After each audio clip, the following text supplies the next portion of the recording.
Okay, so in the first video I showed you how to do this stitch combo working in rows, and in this one I'm going to show you how to do it working in rounds, or how I do it working in rounds.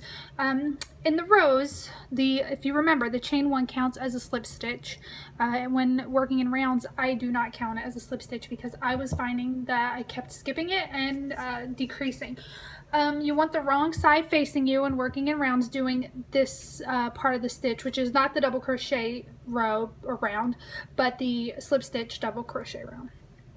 So with the wrong side facing you, you have your chain one, and then you're going to slip stitch into the first stitch and then double crochet into the next, slip stitch into the first stitch and then double crochet into the next. And then you're going to repeat this around until you get to the end, and then I'll end the video now and then show you how I connect it and start the next round. Okay, so now that I'm at the end, you should always end with a slip stitch. I have one more stitch left. I'm going to slip stitch it, and then I'm going to join it at the top of that very first slip stitch, if I can get in there. Here we go. Then I'm going to chain 3, 2, 3. This counts as the first stitch. So also you're going to turn, right? So this counts as the first stitch. You're going to skip your slip stitch and go into the next one. And you're going to go into each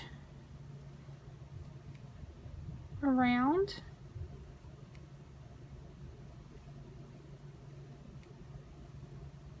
Alright, and I'm going to continue this and meet you back at the end and show you how I join.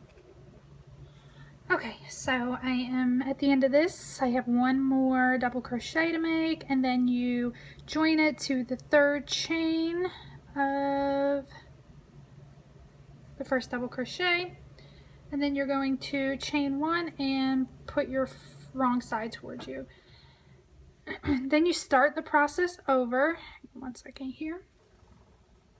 You slip stitch into the first, double crochet into the next, slip stitch into the first, double crochet into the next, and then continue this around. And I'm going to do one more little video, one more little clip on how to join, because you will now have to join at the top of that chain 3, and I don't want there to be any confusion.